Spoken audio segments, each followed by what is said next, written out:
الحمد للہ وکفا والصلاة والسلام علی عبادہ الذین اصطفیٰ خصوصاً علی افضلہم وخاتم النبیین محمد الامین وعلی آلہ وصحبہ اجمعین اما بعد اعوذ باللہ من الشیطان الرجیم بسم اللہ الرحمن الرحیم وَإِذَا طَلَّقْتُمُ النِّسَاءَ فَبَلَغْنَ أَجَلَهُنَّ فَلَا تَعْضُلُوهُنَّ أَن يَنكِحْنَ أَزْوَاجَهُنَّ إِذَا تَرَاضَوْا بَيْنَهُم بِالْمَعْرُوفِ ذَلِكَ يُوعَظُ بِهِ مَنْ كَانَ مِنكُمْ يُؤْمِنُ بِاللَّهِ وَالْيَوْمِ الْآخِرِ ذَلِكُمْ أَزْكَى لَكُمْ وَأَطْهَرُ وَاللَّهُ يَعْلَمُ وَأَنْتُمْ لَا تَعْلَمُونَ صدق اللہ العلی العظیم۔ رب اشرح لی صدری ویسر لی امری واحلل عقدۃ من لسانی یفقہوا قولی ربنا الہمنا رشدنا واعذنا من شرور انفسنا اللہم ارنا الحق حقا وارزقنا اتباعہ وارنا الباطل باطلا وارزقنا اجتنابہ آمین یا رب العالمین۔ طلاق کے مسائل کے حوالے سے پچھلے ہفتے بھی ہم نے پڑھا تھا، اسی کہہ لیں کہ مضمون کا تسلسل ہے۔ اب یہاں اللہ تعالیٰ فرما رہے ہیں وَإِذَا طَلَّقْتُمُ النِّسَاءَ کہ جب تم اپنی عورتوں کو طلاق دے دو فَبَلَغْنَ أَجَلَهُنَّ اور وہ اپنی اجل یعنی اپنی عدت کو پہنچ جائیں فَلَا تَعْضُلُوهُنَّ أَن يَنكِحْنَ أَزْوَاجَهُنَّ تو ان کو مت روکو کہ وہ نکاح کریں أَزْوَاجَهُنَّ اپنے ازواج سے اذا تراضوا بینہم بالمعروف جب وہ باہم آپس میں دستور کے مطابق راضی ہوں۔ یہ اصل میں ایک یا دو طلاق، پچھلی دفعہ بھی یہ بات کی تھی کہ طلاقیں تو تین ہیں، یوں کہیے کہ تین چانس ہے۔ ایک وقت میں اگر کسی نے تین چانس اویل کر لیے تو ائمہ اربعہ کے ہاں یہ ہے کہ وہ تینوں طلاقیں واقعہ ہو جائیں گی، چاہے کوئی ایک وقت میں ہی طلاق دے دے۔ لیکن یہ کہ اہل حدیث حضرات کے نزدیک، ان کے علماء کے نزدیک یہ ہے کہ اگر کوئی ایک وقت میں کتنی بھی طلاقیں دے دے لیکن وہ ایک ہی طلاق واقعہ ہوگی، تین مواقع اس کے لیے اس کے پاس موجود ہیں۔ باہر کے یہ بات اپنی جگہ ایک یعنی متفق علیہ ہے کہ ایک یا دو طلاقیں دینے کی صورت میں رجوع کیا جا سکتا ہے، صلح ہو سکتی ہے، تیسری طلاق دینے کے بعد کوئی گنجائش نہیں۔ اس کے لیے پھر حلالہ والا معاملہ ہے، پچھلی دفعہ ہم نے پڑھا تھا۔ اب یہاں بات ہو رہی ہے طلاق رجعی کے حوالے سے کہ ایک یا دو طلاقیں دی ہیں تو کیونکہ صلح ہونے کی گنجائش ہے، تو اب یہ ہے کہ فرض کر لیں کہ کسی شخص نے اپنی بیوی کو ایک طلاق دی یا دوسری طلاق بھی دے دی، اب وہ عدت بھی گزر گئی، کیونکہ پچھلی دفعہ بھی یہ بتایا تھا کہ عدت گزرنے کے بعد، عدت ہے مطلقہ کی تین حیض کی عدت گزر جانے کے بعد اب اگر صلح کرنا چاہتے ہیں ایک یا دو طلاقوں کی صورت میں، تو پھر کیا ہے کہ میاں بیوی اگر صلح کرنا چاہتے ہیں تو انہیں دوبارہ نکاح کرنا ہوگا، صلح ہو سکتی ہے۔ تین کے بعد کوئی گنجائش نہیں۔ بار بار اس لیے دہرا رہا ہوں کہ کہیں یہ بات نہ ذہن میں رہ جائے کہ طلاق کے بعد بھی کوئی صلح کی گنجائش ہے۔ تین طلاقوں کے بعد کوئی گنجائش نہیں ہے۔ ایک یا دو صورت کی صورت میں اگر عدت کے اندر صلح کر لیتے میاں بیوی ایک یا دو طلاق کی صورت میں تو پھر تو نکاح بھی دوبارہ کرنے کی ضرورت نہیں ہے۔ لیکن اگر عدت بھی گزر گئی، تین حیض گزر گئے، تو پھر یہ ہے کہ اگر دوبارہ صلح کرنا چاہتے ہیں تو پھر کیا ہے کہ انہیں نکاح کرنا ہوگا، دوبارہ تجدید نکاح ہوگا۔ اب اس صورت میں کہ عدت بھی گزر گئی، طلاقیں ایک یا دو ہوئی تھیں، اب میاں بیوی دوبارہ صلح کرنا چاہتے ہیں، گھر بسانا چاہتے ہیں، لیکن اب پتہ لگا لڑکی کے بھائی، والد، رشتہ دار وہ اس کو نہیں کرنے دے رہے کہ دفعہ مارو، بس اس کے ساتھ ہم نے نہیں نبھا کرنا۔ تو اس صورت میں اللہ تعالیٰ فرما رہے ہیں کہ اگر میاں بیوی آپس میں دستور کے مطابق صلح صفائی کر کے دوبارہ سے تجدید نکاح کر کے اپنا گھر بسانا چاہتے ہیں تو تم کوئی بھی اوپر والے جو ہے رشتہ دار، بہن بھائی، وہ اس میں رکاوٹ مت بنے، ان کو مت روکے، ٹھیک ہے جی۔ آگے فرمایا ذالک یوعظ بہ من کان منکم یؤمن باللہ والیوم الآخر، یہ نصیحت کی جاتی ہے تم میں سے اس کو جو کہ اللہ اور آخرت پر ایمان رکھتا ہو، یعنی اللہ اور آخرت کے ماننے والے ہو، اس پر ایمان رکھتے ہو، تو پھر یہ کہ ان احکامات پر عمل کرو۔ تمہیں یہ بتایا جا رہا ہے کہ اس طرح رکاوٹ مت بنو۔ ذالکم ازکیٰ لکم واطہر، یہ وہ طریقے ہیں جو تمہیں بتائے جا رہے ہیں جو بڑے صاف ستھرے اور بڑے پاکیزہ ہیں تمہارے لیے، یعنی اللہ کے جو احکامات ہیں، جو چیزیں تمہیں بتائی جا رہی ہیں، یہی تمہاری زندگی کو صاف ستھرا اور پاکیزہ بنائیں گے۔ انہی کے ذریعے سے تم صاف ستھری اور پاکیزہ زندگی گزار سکتے ہو. واللہ یعلم وانتم لا تعلمون، اور اللہ جانتا ہے اور تم نہیں جانتے. تمہارے علم کی کیا حیثیت ہے؟ کچھ بھی نہیں، وہ تو علیم العلیم ہے، کل کا کل علم رکھنے والا ہے. اور تمہارا معاملہ یہ ہے کہ تم اگلے لمحے میں کیا ہونے والا ہے وہ بھی نہیں جانتے. تمہاری نظر، تمہارا شعور اتنا کمزور اور ناقص ہے کہ اگلے لمحے میں کیا ہوگا، اگلی سانس بھی لے پاؤں گا یا نہیں، اس کی بھی گارنٹی کسی کو نہیں ہے، یقین نہیں ہے، دعویٰ نہیں کر سکتا. واللہ یعلم وانتم لا تعلمون، اور اللہ جانتا ہے اور تم نہیں جانتے. تو اس لیے جو جانتا ہے نا اس کے علم پہ بھروسہ کرو. والوالدات یرضعن اولادہن حولین کاملین، اور بچوں کو چاہیے کہ مائیں دودھ پلائیں مکمل 2 سال. لمن اراد ان یتم الرضاع، اگر کوئی ارادہ رکھتا ہو کہ وہ اس کی بیوی جو ہے اس کی متعلقہ رضاعت کی مدت پوری کرے. ایک تو جنرل حکم ہے کہ بھائی عورتوں کو چاہیے کہ وہ اپنے بچوں کو 2 سال تک دودھ پلائیں. مزید یہ ہے کہ اس کے ساتھ ہی کیونکہ طلاق کے معاملات بھی ڈسکس کیے جا رہے ہیں کہ طلاق ہو چکی، میاں بیوی علیحدہ ہو چکے، 3 طلاقیں ہو چکی، لیکن اب اس عورت کا، اس خاوند کا بچہ جو ہے وہ شیر خوار ہے، ابھی دودھ پیتا ہے، تو ایسی صورت میں کیا ہونا چاہیے؟ تو فرمایا کہ عورت جو ہے وہ اس کو 2 سال تک دودھ پلائے. ہاں البتہ اس رضاعت کی جو عرصہ ہے، یعنی جب تک وہ دودھ پلائے گی اس کے بچے کو، کیونکہ بچہ ہے اصل میں مرد کا، ٹھیک ہے. اب اس مرد کے یعنی جس نے طلاق دے دی اس کے بچے کو اگر وہ دودھ پلا رہی ہے، جب تک وہ دودھ پلائے گی تو فرمایا کہ اس کا نان نفقہ، آگے آ رہی ہے بات، وَعَلَى الْمَوْلُودِ لَهُ رِزْقُهُنَّ وَكِسْوَتُهُنَّ بِالْمَعْرُوفِ، تو جس کا بچہ ہے یعنی اس کا بچے کا جو باپ ہے وہ اپنی جس کو اس نے طلاق دے دی اس کو اب وہ نان نفقہ اس کا جب تک وہ دودھ پلا رہی ہے رضاعت کی جو مدت ہے اس میں اس کا نان نفقہ ادا کرے گا. نان نفقہ سے مراد آپ سمجھتے ہیں کہ اس کے کھانے پینے اور ضروریات زندگی کا جو خرچ ہے وہ اس کو دے گا، اور دے گا کیسے؟ بالمعروف، دستور کے مطابق، بالکل ویسے ہی دے گا جیسے کہ جب اس کی بیوی تھی طلاق سے پہلے، جیسے اس وقت اس کی جو ضروریات زندگی پوری کرتا تھا ویسے دے گا. اب یہ نہیں ہے کہ اب جی بس پہلے تو بہت خرچ تھے اور اب پتہ لگا کہ بس یہ جی جیسے آج کل ہمارا معاملہ ہے 5000 لے لے جی، بچے آیا، بچے اس کا اخراجات ہیں 5000 میں تو اس کے شاید پیمپر بھی نہیں پورے ہوں گے، ہے جی. یہ مصیبت بھی تو گلے پڑی ہوئی ہے نا، بیماری ہے ویسے ہی. وَعَلَى الْمَوْلُودِ لَهُ رِزْقُهُنَّ وَكِسْوَتُهُنَّ بِالْمَعْرُوفِ لَا تُكَلَّفُ نَفْسٌ إِلَّا وُسْعَهَا، نہیں بوجھ ڈالتا اللہ تعالیٰ تم میں سے کسی پر بھی سوائے اس کے کہ جو اس کی وسعت ہے، جو اس کی استطاعت ہے. یعنی اللہ تعالیٰ یہ نہیں کہہ رہے کہ تم اپنی استطاعت سے بڑھ کر دو، لیکن جو تمہاری استطاعت ہے، جو تم پہلے دے رہے تھے اس کے مطابق دیتے رہو.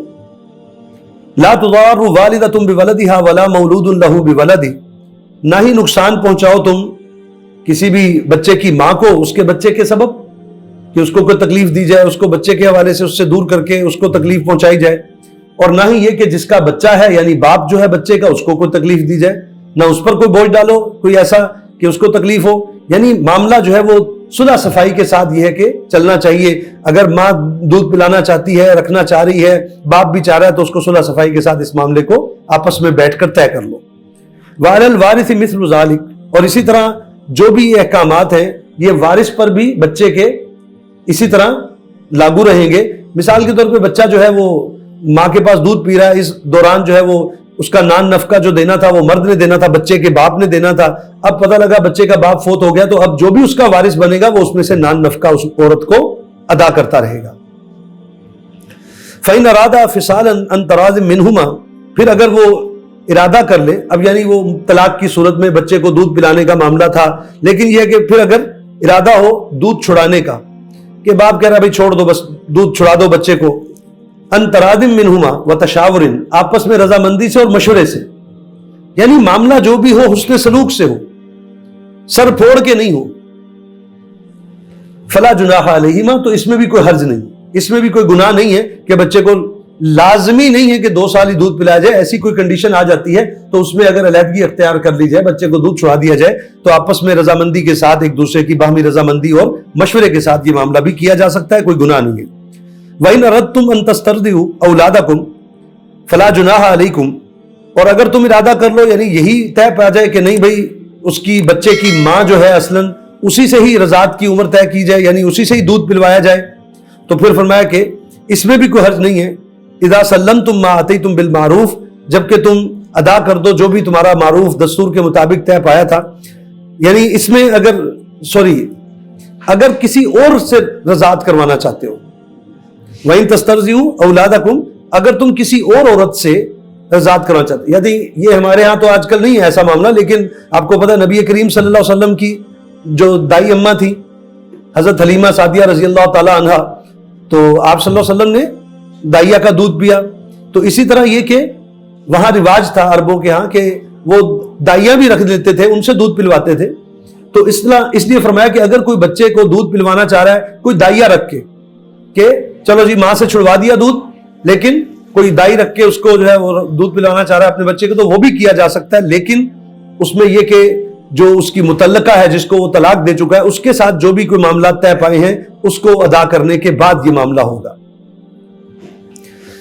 واتقوا اللہ، اور اللہ کا تقوی اختیار کرو. وَاعْلَمُوا، اور جان لو، ان اللہ بما تعملون بصیر، کہ اللہ جو تم اعمال کرتے ہو ان کو دیکھ رہا ہے.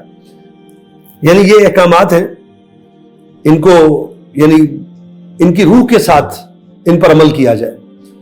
ایک ہوتا ہے قانون جو ہے نا پورا کر دینا، کھاتوں میں حساب کتاب میں معاملات کو پورا کر دینا مشکل نہیں ہوتا، وہ بندہ کر ہی دیتا ہے کسی نہ کسی طرح سے.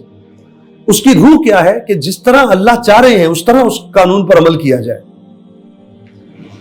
یعنی حسن سلوک کے ساتھ، آپس میں باہمی رضامندی کے ساتھ، مشورے کے ساتھ یہ سارے معاملات طے کیے جائیں. والذین یتوفون منکم، اور وہ لوگ جو کہ تم میں سے فوت ہو جائیں، مر جائیں، وَيَذَرُونَ أَزْوَاجًا، اور وہ چھوڑ جائیں پیچھے اپنی بیویاں. یعنی اگر کوئی شخص مر گیا اب اس کی بیوی جو ہے وہ کیا ہے؟ بیوہ ہے. تو فرمایا يَتَرَبَّصْنَ بِأَنفُسِهِنَّ أَرْبَعَةَ أَشْهُرٍ وَعَشْرًا، تو اب اس کی بیوی اس کی بیوہ کو چاہیے کہ وہ روکے رکھیں اپنے آپ کو 4 ماہ اور 10 دن تک. یعنی جو بیوہ کی عدت ہے وہ کیا ہے؟ 4 أشهر وعشرة، 4 ماہ اور 10 دن جو ہے وہ بیوہ کی عدت ہے کہ وہ اپنے آپ کو روکے رکھے. فَإِذَا بَلَغْنَ أَجَلَهُنَّ، اور جب وہ اپنی اجل کو پہنچ جائیں، یعنی اب بیوہ کی بھی عدت پوری ہو گئی 4 ماہ کی اور 4 ماہ 10 دن کی. فَلَا جُنَاحَ عَلَيْكُمْ فِي مَا فَعَلْنَ فِي أَنفُسِهِنَّ بِالْمَعْرُوفِ، تو نہیں ہے تم پر کوئی گناہ اس حوالے سے کہ اگر وہ کوئی بھی اپنے بارے میں فیصلہ کریں دستور کے مطابق. یعنی اب بیوہ جو ہے اگر وہ آگے نکاح کرنا چاہ رہی ہے، شادی کرنا چاہ رہی ہے، تو اس میں تم پر کوئی گناہ نہیں ہے. تم خواہ بیچ میں، یہ اصل میں جو باطل تصورات تھے اس معاشرے کے اندر بھی رائج تھے. جیسے آج ہمارے ہاں یعنی جو ہندوؤں کے اندر جو کلچر ہے وہ کیا ہے کہ بیوہ جو ہو گئی بس اب اس کو آگے شادی نہیں کرنی چاہیے، وہ ساری زندگی اسی طرح ہی گزار دے. جبکہ اس کے برعکس اللہ تعالیٰ نے جو قوانین دیے ہیں، جو دین اسلام نے ہمیں قوانین دیے ہیں، وہ بڑے فطرت کے عین مطابق ہیں. نبی کریم صلی اللہ علیہ وسلم نے فرمایا کہ بیواؤں اور رنڈووں جو ہے ان کے نکاح کرواؤ.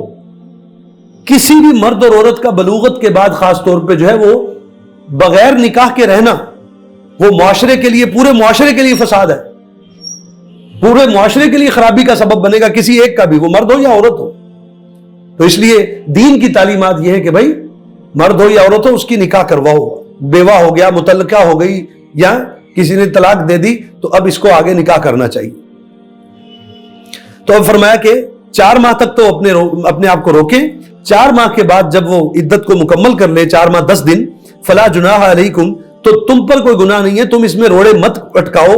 فی ما فعلن فی انفسہن بالمعروف، جو بھی وہ اپنے معاملے میں طے کرے دستور کے مطابق معروف طریقے سے، یعنی نکاح اگر آگے کرنا چاہیں تو تم ان کو کرنے دو، اس میں مت رکاوٹ بنو. واللہ بما تعملون خبیر، اور اللہ جانتا ہے جو بھی تم اعمال کرتے ہو، تمہارے کرتوتوں سے واقف ہے. ولا جناح علیکم فیما عرضتم به من خطبۃ النساء او اکننتم فی انفسکم، اور نہیں ہے اس میں بھی کوئی گناہ تم پر، یعنی اب بیوہ کے حوالے سے کہ عدت کے دوران تو اس کو نکاح کرنے کی اجازت نہیں ہے 4 ماہ 10 دن.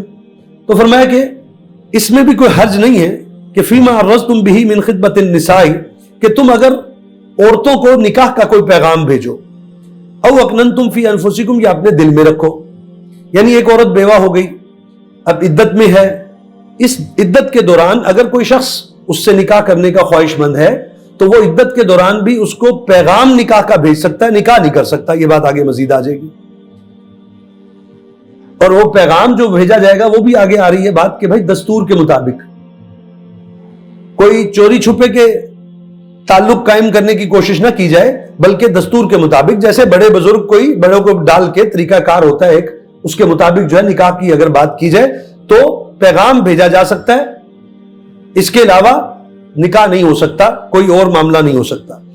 تو اسی طرح فرمایا او اکننتم فی انفسکم، یا اپنے تم دل میں رکھو کہ چلو عدت پوری ہو جائے گی تو پھر میں اپنے نکاح کا پیغام بھیج دوں گا، تو اس میں بھی کوئی حرج نہیں ہے۔ ظاہری بات ہے یہ باتیں پتہ کیوں آ رہی ہیں ہمارے جیسوں کے لیے، تو شاید یہ سب کچھ کھایا پیا ایک برابر ہے۔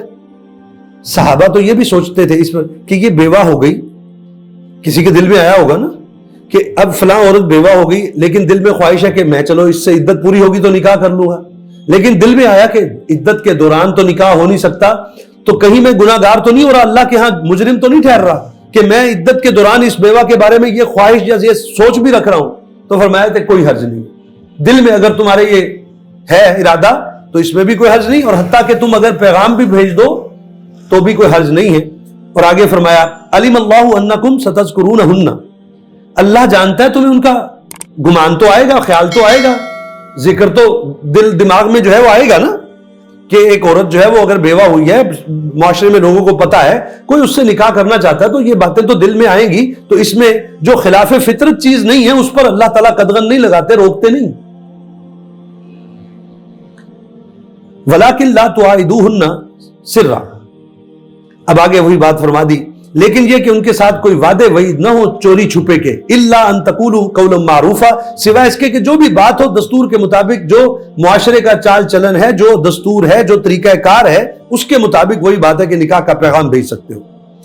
ولا تعزموا عقدۃ النکاح، اور نہ ہی عقد نکاح جو ہے وہ باندھو، مراد یہ ہے کہ نہ ہی نکاح باندھو، نہ ہی نکاح کرو جب تک کہ حتی یبلغ الکتاب اجلہ، حتیٰ کہ کتاب اپنے مدت کو نہ پہنچے، مراد یہ کہ جب تک کہ عورت جو ہے وہ اپنی عدت مکمل نہ کر لے، نہ نکاح کرو، نہ کوئی چوری چھپے کے تعلقات ہوں، بس دستور کے مطابق جو ہے وہی بات کے نکاح کا پیغام بھیجنا یا دل میں یہ بات رکھنا، اس میں کوئی گناہ والی بات نہیں۔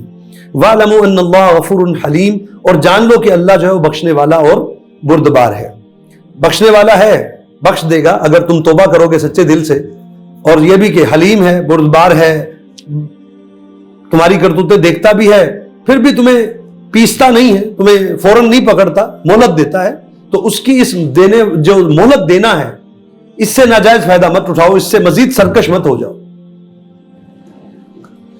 لا جناح علیکم ان طلقتم النساء ما لم تمسوهن او تفرضوهن لهن فریضہ، آگے فرمایا کہ نہیں ہے تم پر کوئی گناہ اس بارے میں، ان طلقتم النساء، کہ اگر تم عورتوں کو طلاق دے دو، ایسی عورتوں کو طلاق دے دو، ایسی بیویوں کو اپنیوں کو طلاق دے دو، ما لم تمسوهن، جن سے تم نے صحبت نہیں کی، جن سے تم نے جنسی تعلق نہیں قائم کیا، او تفرضوهن لهن فریضہ، یا تم نے ان کے لیے مہر مقرر کر دیا ہے، نہیں کیا، یعنی ایک عورت ہے اس کے ساتھ نکاح ہو گیا، ہوتا ہے نا نکاح پہلے ہو گیا بعد میں رخصتی ہوگی، اب نکاح ہو گیا رخصتی نہیں ہوئی، ساتھ ہی یہ کہ مہر بھی نہیں مقرر کیا کہ مہر بھی جو ہے وہ مقرر کریں گے رخصتی کے وقت، یہ بھی پاسبل ہے، یہ بھی ہو سکتا ہے کہ نکاح ہو جائے اور جو مہر ہے حق المہر جس کو کہتے ہیں وہ بعد میں اس کا تعین کرنا ہو۔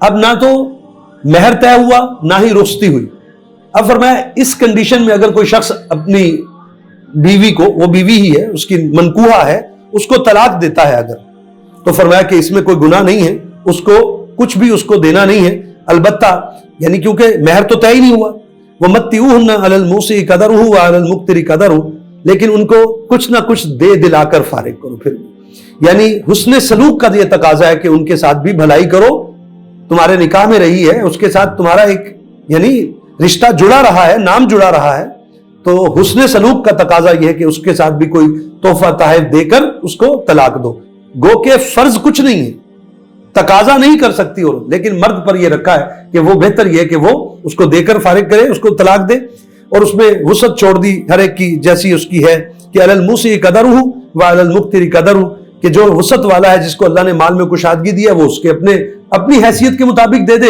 اور جس کو تنگ دستی ہے وہ اپنی حیثیت کے مطابق دے دے، کوئی فکس نہیں کیا کچھ بھی۔ متاع بالمعروف حقا علی المحسنین، یہ متاع ہے، دینا ہے،